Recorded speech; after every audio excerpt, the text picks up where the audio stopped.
Dear brothers, let's resume the discussion. Uh, we were talking a little bit about the present Madrasa system, and oftentimes the Madrasa system is compared with Ashab Suffa. But in fact, there are a lot of major differences between Ashab Suffa uh, and the present Madrasa system. First of all, what we have already mentioned, the location. The location for Talim was the masjid, even in the case of Ashab Suffa, while it's somewhere else for Madrasa. If you look at hadith, the third hadith in Fazail Quran, in the book of Fazail Amal, if you look at the third hadith in Fazail Quran, it says, Hazrat Uqba ibn Amir radiallahu anhu states, we are sitting in the Suffa of Masjid Nawawi. Then Rasul sallallahu alaihi wasallam came to us and says, who amongst you likes that in the morning you go to the marketplace Buthan or Akik and without any misdeeds or and without severing any relationship, you bring two high quality camels, she camels. Sahaba radiallahu anhum said, all of us would like to do so.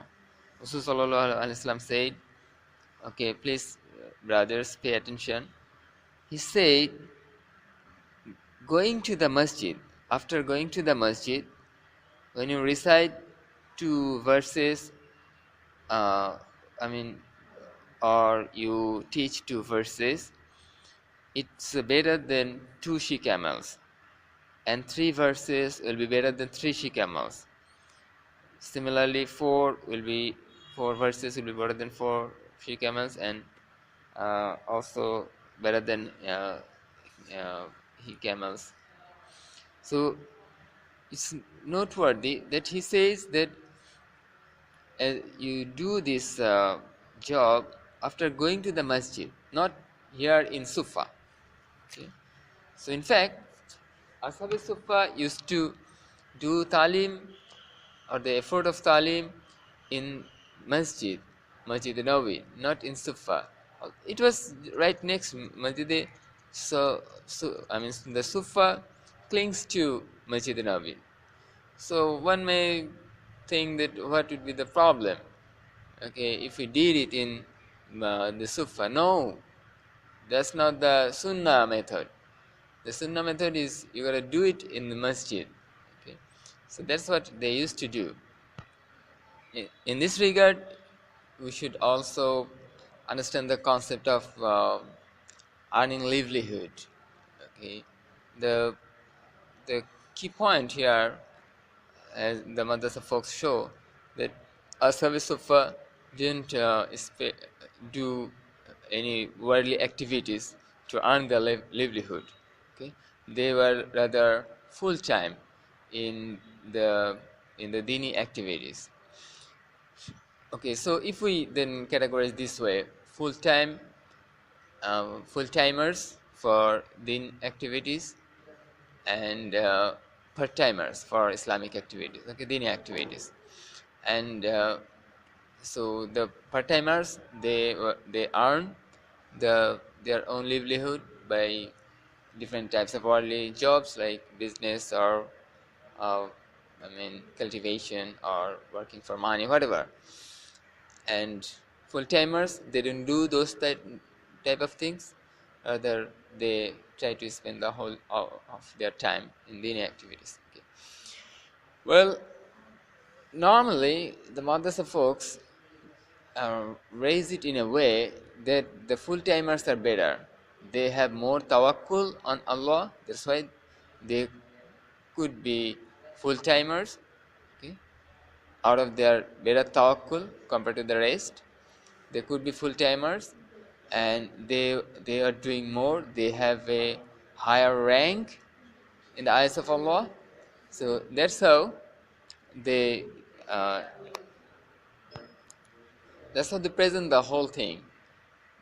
But in reality, if we look at the top Sahaba, Ashara Mubashara, the top 10 Sahaba, Abu Bakr radiallahu anhu, Umar radiallahu anhu, Uthman, okay, Ali, and Abdurrahman ibn Auf. Uh, all these top 10 Sahaba were part timers. None of them was, they belonged to Ashab Suffa. None of them belongs to Ashab Suffa. None of them were full timers. They all, so it's a wrong notion that higher tawakkul, people with higher tawakkul would be full timers. People with higher rank would be full timers. No, that's not the case. Well, I do agree that the part-timers, the Ashab Sufa, they are all, they also have high rank because all Sahaba radiallahu anhum had high rank. Okay, each and every Sahaba has a very very high rank. But among them, the people who had the top rank, okay, were all part-timers. Okay, they had definitely more tawakkul than the rest, but they are all part. So it's no way related to tawakkul or the rank. It rather whether one should be full-timer or part-timer rather depends on the situation, on his own situation. Like the part-timers, Ashab Sufa, they are all the poor muhajirin. None of them are answers. They're all poor muhajirins, and they also have some situations, okay, conditions I'm going to discuss. Uh, and Rasulullah never hinted that part-timers are better than full-timer or full-timers are better than part-timers. If he hinted that full-timers, if he had hinted that full-timers were better than part-timers, then probably all part-timers would have converted to full-timers. If he had hinted that part-timers are better, then probably all full-timers would have converted to part-timers. It's not actually. It's not related to, uh, I mean, higher or lower rank. It rather depends on um, his the situation of the particular person. Now, brothers, let us look at the number of people in Ashab Sufa. It was it was really few, maybe 70, 80, or 100 at the maximum. Okay, out of more than 100,000 Sahaba, only a few were full timers.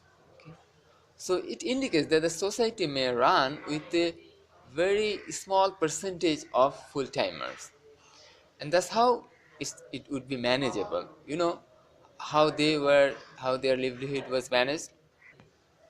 Rasulullah used to make them the guests of other companions about whom he had the information that they had some food in their house. Okay? So if he knew that this guy had food for 5 people, then he made 5 from Ashab Sufa guests of that guy. This way, after distributing all of them, if some of them were left, he made them guests of his own. Okay? And sometimes he didn't have even food in his own house, and some of them had to starve. And uh, maybe sometimes all of them had to starve. Maybe some other, uh, because he, he had information about some of the houses of his close Sahaba radiallahu anhu, okay, not from for everybody. And so he could, because of the key point here is because of the small number of people in Ashab Sufa, it could be managed. It was manageable. Okay, if now thousands of people want to become full timer, and they say that no, we're not gonna earn our livelihood on our own, we won't work for money, rather other people would provide us with our livelihood, then how this great number of people can be managed? It's only possible. This is why the number of Muslim people can be very small. with a great number of people, it's not manageable. How? So the I mean, it should be clearly understood that the typical uh, way to uh, earn the livelihood for I mean the typical way the Sabara who uh, managed the livelihood was doing the worldly activities like cultivation business or whatever. So that was the typical way. The number of people in Asabe Sufa was very small, and they didn't go for that. They were staying uh, in the Sufa, and they are full timer. But because of their small number, their livelihood could be supported. Prophet Sallallahu Alaihi Wasallam a lot of times receives gifts from different sources, and he used to share these gifts with Ashab Sufa people. So, with whatever he received, or with the food of his close companions, they could, I mean, the support of livelihood of this small number of people could be managed.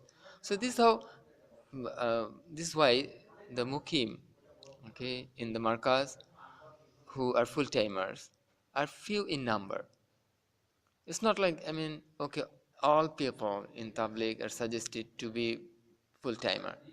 You guys don't do any of do these worldly things, okay.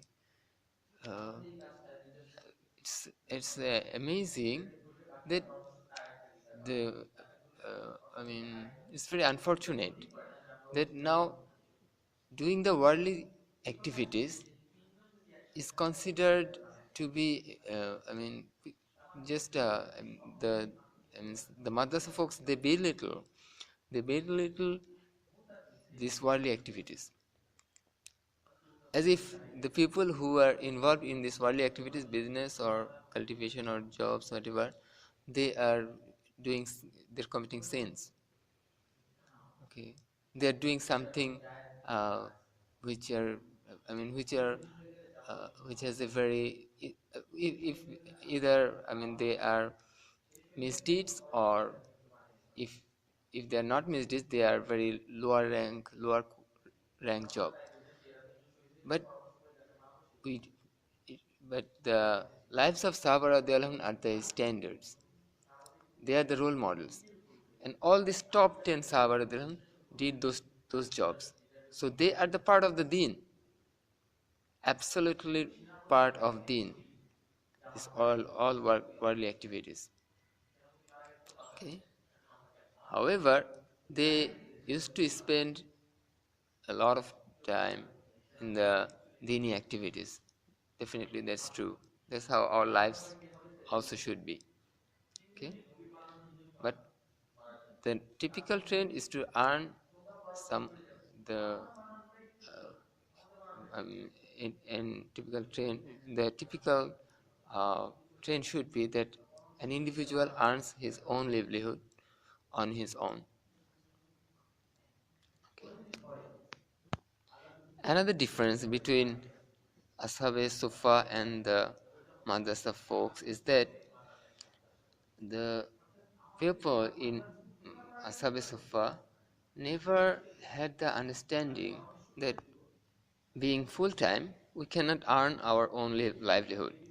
So, to maintain our costs, we are allowed to receive remuneration for our dini services. This type of understanding they never had.